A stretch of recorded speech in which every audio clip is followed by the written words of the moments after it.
Good morning, guys. It's Chelsea. Welcome back to my channel. Today I am baking. This is my first baking video on this channel. I'm so excited. So last night I watched a video from one of my favorite channels, Feast of Fiction. They made these cookies based on Clueless, and they did a contest which I totally forgot to participate in. So I'm gonna send them a late submission of my cookie recipe. And before I get into that, make sure you hit that subscribe button and share this video if you love cookies. So, some of the things I'm adding, this is going to sound really crazy. One of the things they did was candied bacon. So, I'll show you some of that in a minute. But I have some other stuff here too that I'll show you. It's going to have like the sweet and the salty, and I'm just hoping these cookies turn out good. Because I've never made cookies like this before. So, we'll see. Okay, so I have the recipe written down in my burn book notebook, which I got on Amazon. So what I have written down is the first top half is their part of the recipe, their base recipe, and the bottom half, or should I say the bottom quarter, is my recipe, my add-in options, and I'm calling them the Cupcakenuke cookies, only because my YouTube name is Cupcakenuke, all my social media is Cupcakenuke, and yeah, that's what gave me the name. They're sweet. Basically, they're based on me and what I like. So, if you come over here, baking powder we'll use in a bit. And we got the candied bacon in here, which looks amazing. I gotta turn it over in a few minutes. I have some more in here. This one I'm mostly gonna use for the cookie, but because I used the whole pack, because I know my brothers will eat it. Let's see what we got. I know I'm gonna add tons of these bad boys, rainbow sprinkles, or Jimmy's, whatever you want to call them. I don't know if you noticed in my notebook, but one thing called for semi-sweet chocolate chips. But then I was gonna use semi-sweet chocolate chips only. But then I found these beauties. Look how cool these are! The unicorn morsels. It's probably just white chocolate chips colored, like unicorn colored. But I still got them anyway because I love unicorns, and that represents me big time. Remember, spread the hashtag unicorn love. And then, one more little salty element. That's just mercuric. Pretzels. I'm going to crush these up. And yeah, so now I just got to wait for the bacon to cook. 8 minutes, I'll flip it over and we'll see what it looks like. In the meantime, I'm just going to get my mixer down from the fridge. Only because, well, it's on top of the fridge. I don't know why my mom keeps it up there. It makes it hard for me to reach because I'm like 5'2". So yeah, wish me luck so I can get it down from the fridge. So, good news, I got my mixer down from the top of the fridge, so hallelujah for that. Yeah, I almost dropped it, but it was worth it. I got it down, that's all that matters. Good working KitchenAid mixer. We've had this KitchenAid for years, by the way, so that's why it looks like this. So I'll link the original video I found for Feast of Fiction in the description box. Remember, this top half, up to where salt is, that's their base cookie recipe for this. The mix-ins, they said you can add whatever you want. They made their cookies based on the movie Clueless, one of my favorite movies, from the 90s. They used what basically Cher described what she ate in a day, which was 2 bowls of Special K, 3 pieces of turkey bacon, a handful of popcorn, 5 peanut M&Ms, and a handful of licorice. I think that's it. I don't remember. It's been a while. Pretty sure that's it, though. We'll see. Yeah, that's it. But they did a contest recently for their new cookbook release. Congratulations, Ashley and Jimmy, for their cookbook release. And they had a contest. Whoever made the best looking cookies got a copy of their book. And a Nintendo Switch. Which, too late, I didn't really get a chance to enter the contest, but that's okay. I'm still gonna have fun making these cookies. I'm experimenting a little bit, but, you know, we'll see. We'll see how this goes. So my thing is I love sweets. I love things with a little bit of salt, like sweet and salty. Hence the word salted in big, bold letters.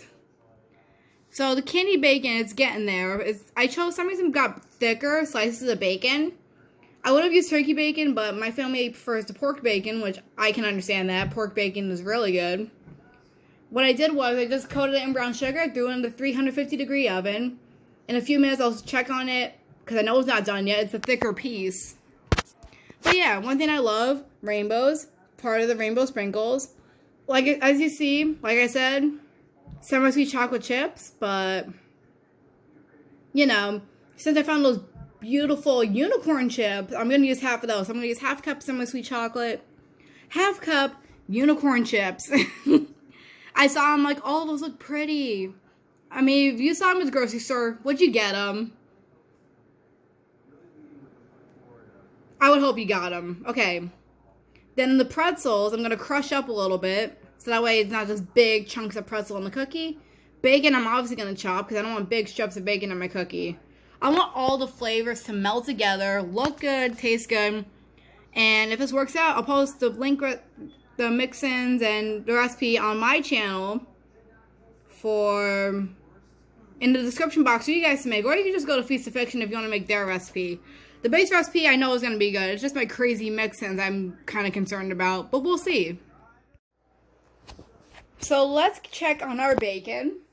It's starting to smell like bacon in here, which is amazing because it makes me know that I'm doing something right with the bacon. Because I don't really cook bacon often. It's more of my mom's thing when she can. So let's take a look. Okay, we're getting somewhere. Not quite done yet. Like I said, it's a thicker piece, so I just got to keep an eye on it.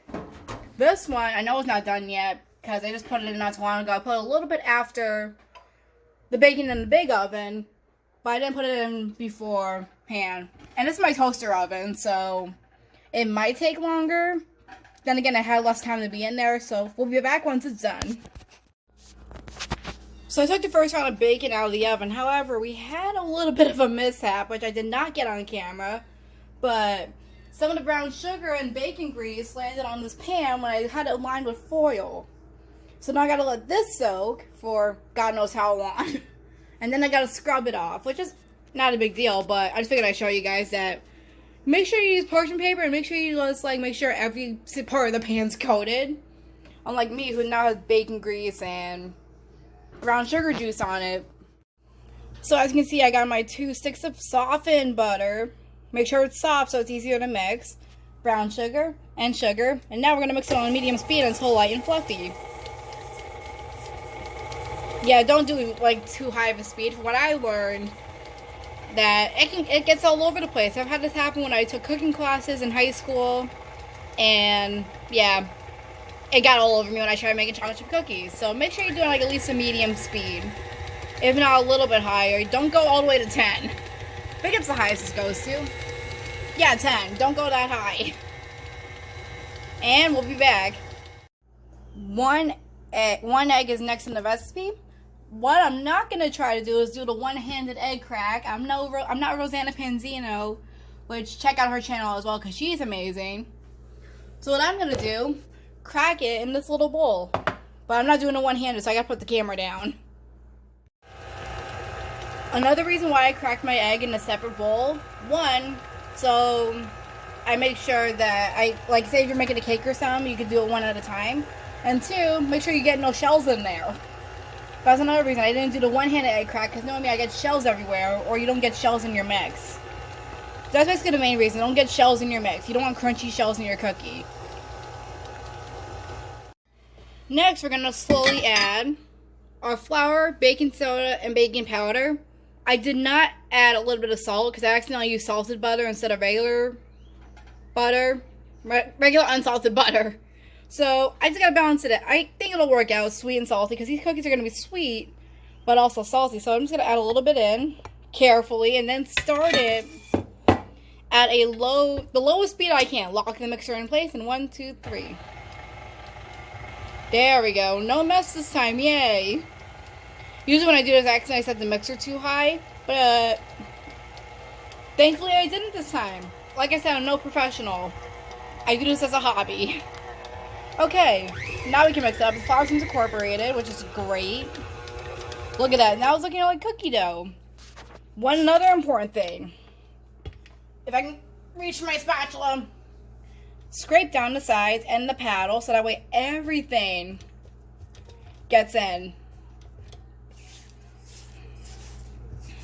You can either do the like this, I usually just go like that to make sure we get everything.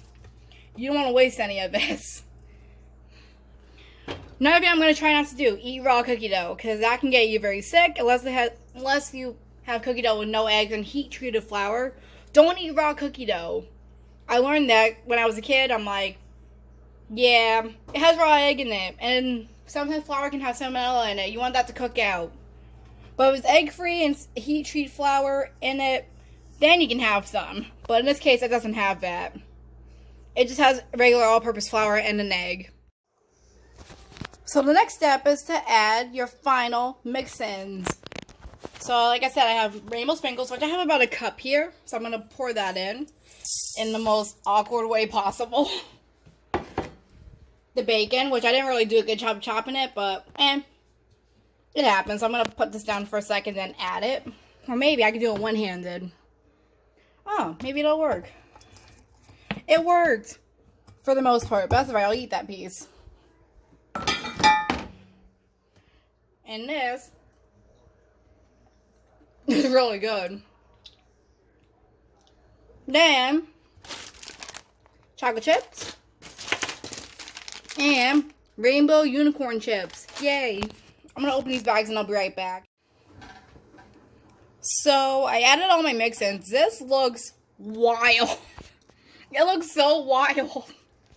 I mean, look, you got mini chocolate chips, semi-sweet, the unicorn chips, which are the pink and blue swirl things, the rainbow sprinkles, which I added a lot of, pretzels, and the bacon, which I don't seem to, oh, there's a piece, and the bacon. So I'm going to scoop some onto the pans, about a tablespoon or so each, and spread them apart so they don't, come one giant cookie, although that'd be great, and I'll be back. So I just got the cookies in. And I don't know if you can tell, but I still have a lot of leftover cookie dough, which is fine. More cookies, the better. Now, let's go see how those cookies are doing. The great reveal of my Cupcakenuke cookies. I said it so awkwardly and not with a lot of confidence. That's because I'm really curious to see what they taste like when they're done. But for now, I gotta wait. Da, da, da, da, da, da, da. Okay. We're getting somewhere. I'll be back when they're done. So here are my cookies. The Cupcakenuke cookies. Look how crazy and look how beautiful they look. They turned out way better than I expected. But especially with my mix-ins. In a little bit, once they cool, I'll give you a taste test. And I'll let you know what I think. And like I said, if the recipe goes good, I'll add it in the description box below. Don't mind the toaster strudel. That's my brother's breakfast. And here we go. Here are the Cupcakenuke cookies. They, like I said before, they have chocolate chips, regular semi-sweet chocolate chips, unicorn white chocolate chips, sprinkles, pretzels, and candied bacon. Now, time for the taste test. If I can get to the taste test. So here's my cookie. I took a bite out of it because I wanted to try it already. I couldn't wait any longer, so. Oh. I'll pick it up. These are really good. Gotta say, thumbs up for the base recipe from Feast of Fiction. And thumbs up for me on my crazy mix-in ideas. Anyway, I hope you guys enjoyed this video. If you guys want to make this recipe at home, feel free to do so. I'll have the recipe in the description box below with the list of ingredients. I'm still chewing on my cookie, I'm sorry. And, send me pictures on Twitter, Instagram, maybe Snapchat if you follow me on there. I would love to see what you guys have made. Remember, you don't have to follow my mix-ins. These are just my personal mix-ins, but you can add whatever you want into a really great cookie. I'm Chelsea. I'll see you guys next time. Bye.